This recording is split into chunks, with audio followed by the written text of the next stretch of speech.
The western fringes of the Everglades, one of Florida's last frontiers. But civilization and wilderness collide at the Collier County line, where a multi-purpose facility has blossomed from the swamp. Today, the workaday stock farm field tractor takes its place on the landscape of American motorsports in a battle as old as any in racing. A good old test of American ingenuity.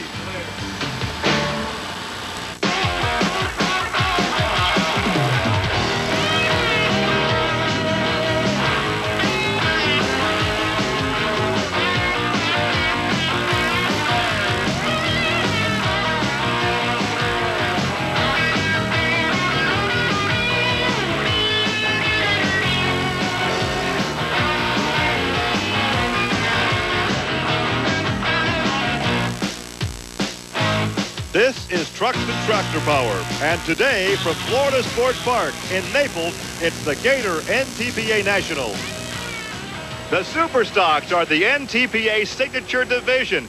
They closely resemble the tractors down home on the farm, but their wheels-up style and their heavy plumes of black diesel smoke really represent their calling card. Now, we've not seen the Supers on TNN for a while, so here's Army Armstrong with a refresher course in Superstock tractor pulling.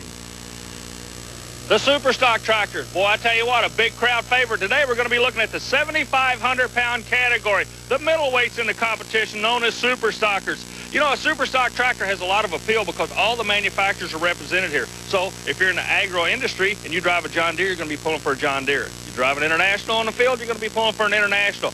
Everybody wants bragging rights in the Superstock category.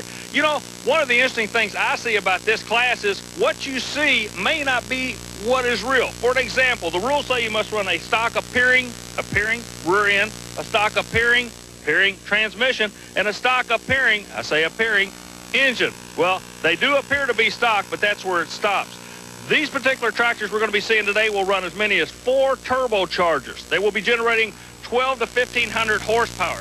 Now, this particular setup has turbochargers outbound. The 2 on each side dump into 1. There's 2 of them back up under the engine you can't even see. Mega horsepower is what it's all about. But no matter what brand you have, what kind of horsepower you have, there's one thing about these guys that everybody loves. They smoke, they bellow, they cough, and they hack the horsepower on the other end. Yes, ladies and gentlemen, these are the ones they call the smokers. And Army, let's take a look now at a list of the manufacturers represented here in this competition. And you can see it's dominated by the IHs, the International Harvesters. Now, we'll have a chance to take a look at that Oliver tractor a bit later in the show.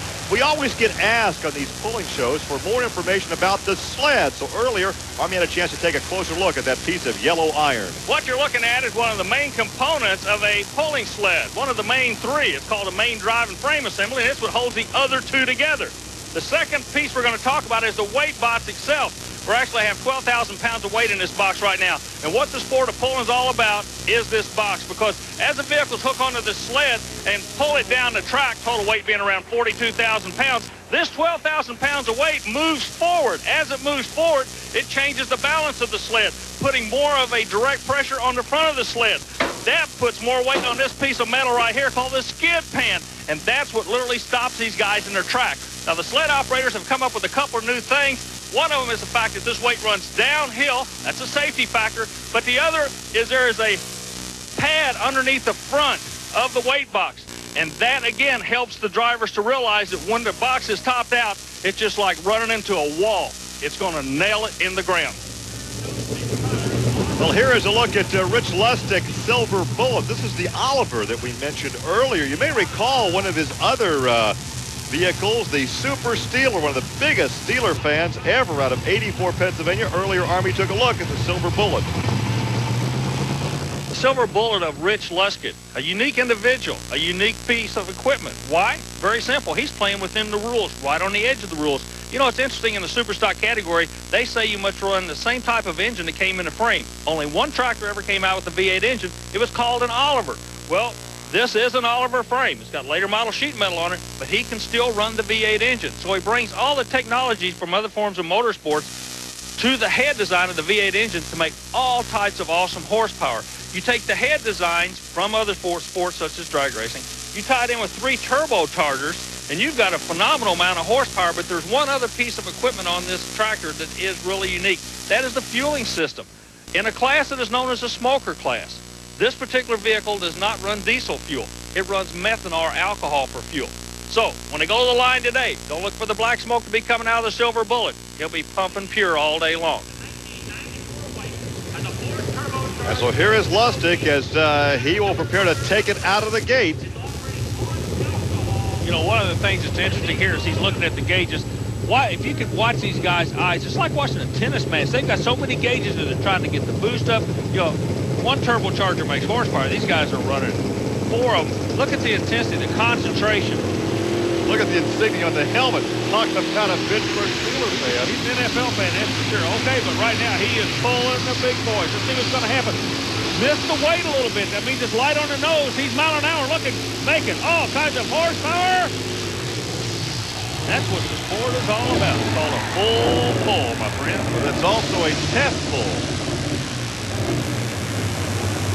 The sled was not official. That was the full pull, but that was the first pull of this class. Now, this is what's unique about the sport. There'll be a meeting with the driver and the track official as to what the sled should be left alone or modified, and there's an honesty factor here. It's amazing. They'll go back and reset that sled, make it heavier, I would imagine, Gary. But if I'm the driver, I have a full pull. That's just you. That's the way. That's why you is where you is, and he is where he is. All right. Well, with that in mind, we'll take you from the broadcast booth back down trackside to have a visit with Rich Lustig. Gary, the silver bullet pulls first, makes a dynamo run, but the track crew picks up the option. They're going to change the sled, making you come back and run again. Does that bother you at all? Well, I wish we should see another tractor come again, but we can't come straight back, so we're going to be back in 6th position.